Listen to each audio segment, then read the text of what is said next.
Hey, c'est Mystique, aujourd'hui je vous retrouve avec un tag sur les bisounours.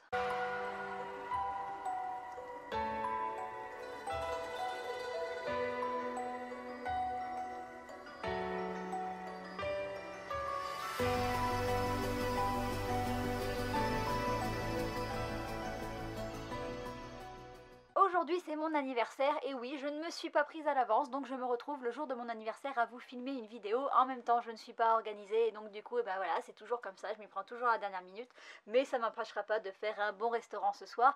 Mais du coup je me retrouve à filmer ma vidéo et pour mon anniversaire j'avais envie de faire un tag parce que tous les ans je fais un tag, mais cette fois-ci j'avais envie de faire un truc qui était différent d'habitude, qui n'était pas forcément déjà existant sur internet et du coup je vais vous retrouver avec un tag sur les bisounours. Alors non, je ne suis pas une grosse fan des dessins animés bisounours, d'ailleurs ça doit faire très longtemps que j'en ai pas vu. Par contre il y a quelques années avec ma soeur on a fait un test sur Facebook, vous savez ces tests très scientifiques du genre quelle couleur es-tu, quel métier aurais-tu fait si tu étais né en 1800, et nous on a fait quel bisounours es-tu, et on a bien aimé les résultats. Donc moi je suis normalement gros Jojo, donc c'est ce bisounours là, c'est pour ça que j'ai la Funko Pop et que j'ai aussi ce petit t-shirt, et ma soeur c'est gros dodo. Et comme on a vraiment bien aimé, des fois c'est les surnoms qu'on se donne, et du coup en plus de notre délire avec Minus et Cortex, pour ceux qui avaient vu, puisque j'ai les Funko Pop Minus et Cortex et c'est des surnoms qu'on se donne avec ma soeur, on s'appelle aussi gros Jojo et gros dodo, et du coup c'est pour ça que j'avais envie pour mon anniversaire de faire un tag qui rassemblait cet univers, et du coup c'est moi qui ai créé le tag. Pour une fois j'ai pas été fouinée sur internet,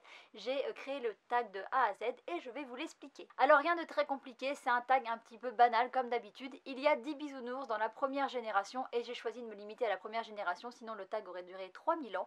Et du coup j'ai choisi chaque bisounours, il a une couleur particulière, donc j'ai essayé de trouver des mangas qui avaient la même couleur, mais ça n'a pas toujours été simple, vous verrez. Mais du coup chaque bisounours a des caractéristiques, et en fonction de ces caractéristiques là je lui ai attribué un manga, et donc du coup un manga avec des caractéristiques qui se rapportent au bisounours. Je sais pas si c'est très clair, mais je pense que si je commence vous allez tout de suite comprendre, et vous retrouverez toutes les infos en barre d'infos comme d'habitude pour ceux qui auraient envie d'en savoir plus, et puis surtout pour ceux qui ont envie de répondre au tag, parce que j'aime bien après relire et voir vous ce que vous avez choisi comme manga. Le premier bisounours que j'ai choisi c'est Grognon, et il porte très bien son nom. C'est un petit ours bleu qui a sur le ventre un petit nuage avec de la pluie et des éclairs, et c'est un ours qui est très cynique, qui ne rigole pas souvent, qui ne sourit pas souvent. Il a un côté très bricoleur, mais ça je m'y suis pas trop attardée pour le manga que je dois choisir, et du coup là j'ai décidé de choisir un manga avec un personnage principal cynique, et le premier auquel j'ai pensé c'est Inspecteur Kurokoshi du manga Inspecteur Kurokoshi.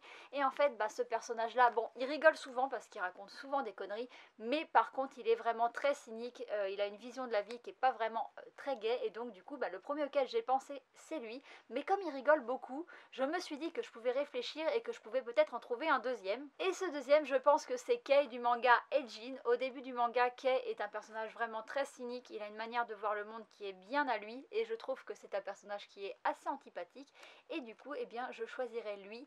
Alors vous avez vu, j'ai parlé de 2 mangas, mais du coup c'est comme ça, moi j'ai toujours du mal à choisir, donc vous allez voir que des fois j'ai même parlé de 3 mangas. Le deuxième bisounours que j'ai choisi c'est Gros Bisou. C'est un ours rouge orangé avec un cœur sur le ventre, c'est un petit peu le leader des bisounours. Il aime bien répandre l'amour et il aime bien intégrer des nouveaux membres à l'équipe, et du coup j'ai choisi un manga dont le héros aime bien répandre l'amour et aime bien rassembler les gens autour de lui, et qui le fait mieux que Tota dans Yuki Holder. Donc vous aurez vu qu'il y a des couvertures rouges orangées parce que là j'ai réussi aussi comme le premier. Et voilà, Tota, je trouve que c'est l'exemple parfait du héros qui aime bien rassembler autour de lui. Bon, c'est un héros de shonen, et il y a beaucoup de héros dans les shonen qui aiment bien avoir toute une équipe autour d'eux. Et lui, il le fait particulièrement bien, surtout pour attirer les jeunes filles qui vont tomber amoureuses de lui. Mais il y a quand même des mecs autour de lui.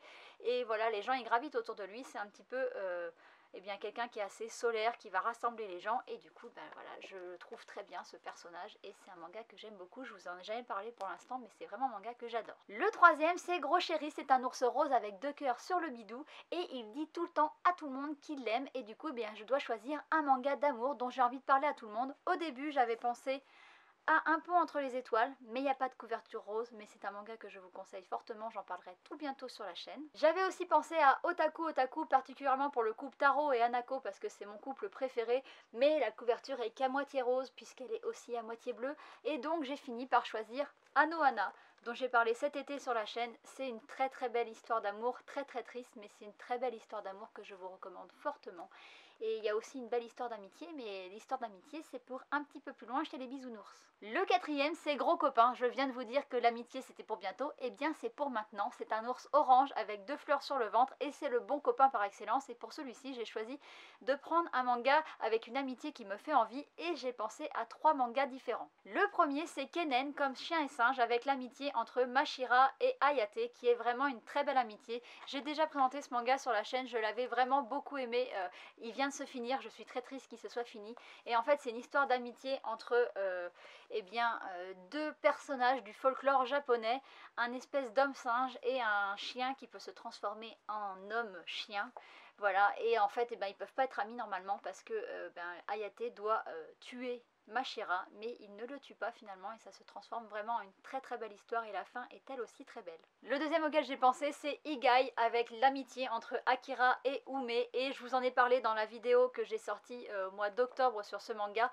Je trouve que l'amitié est vraiment très très belle, surtout l'amitié que porte Ume à Akira, elle est vraiment très très forte et c'est une des histoires d'amitié qui m'a le plus marqué dans les mangas. Mais je crois que celle qui remporte la palme c'est l'amitié entre Jésus et Bouddha dans Les Vacances de Jésus et Bouddha. Ce manga est excellent, il est vraiment très très drôle, je le recommande fortement, c'est pareil, il faudrait que je le présente sur la chaîne parce que je trouve qu'on en entend peu parler, mais c'est vraiment un manga très drôle, et donc c'est l'amitié entre Jésus et Bouddha. Oui, les vrais Jésus et Bouddha, c'est pas des mecs qui s'appellent Jésus et Bouddha, c'est Jésus et Bouddha qui décident de prendre des vacances et qui descendent sur Terre et qui habitent dans le même appart, et c'est vraiment très drôle, très bien fait, et leur amitié est vraiment très cool. Le cinquième c'est Gros Dodo, c'est un petit ours bleu avec une lune sur le ventre, et souvent il a un petit pyjama et un petit chapeau de nuit, et c'est l'ours qui est chargé de s'assurer que tous les bisounours et tous les enfants dorment bien 8 heures par nuit.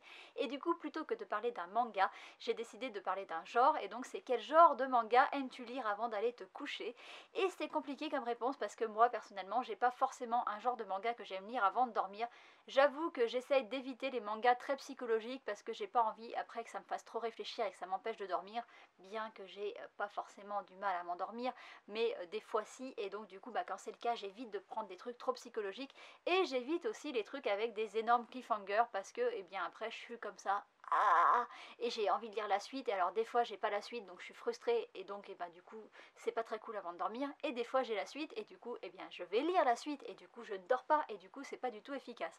Mais pour donner un petit peu un ordre d'idée de ce que j'aime bien lire avant de dormir, je vais vous en montrer deux. Et c'est là le premier problème que j'ai avec les couvertures, c'est qu'elles sont pas vraiment bleues en fait. Les tranches sont bleues et je me suis fait avoir parce qu'en fait quand on les regarde de face, celle-ci a plutôt des tons verts même si le ciel est bleu, et celle-ci a carrément des tons roses quoi, donc c'est pas du tout bon par rapport aux bisounours, mais bon tant pis parce que c'est le genre de manga que j'aime beaucoup lire avant de dormir.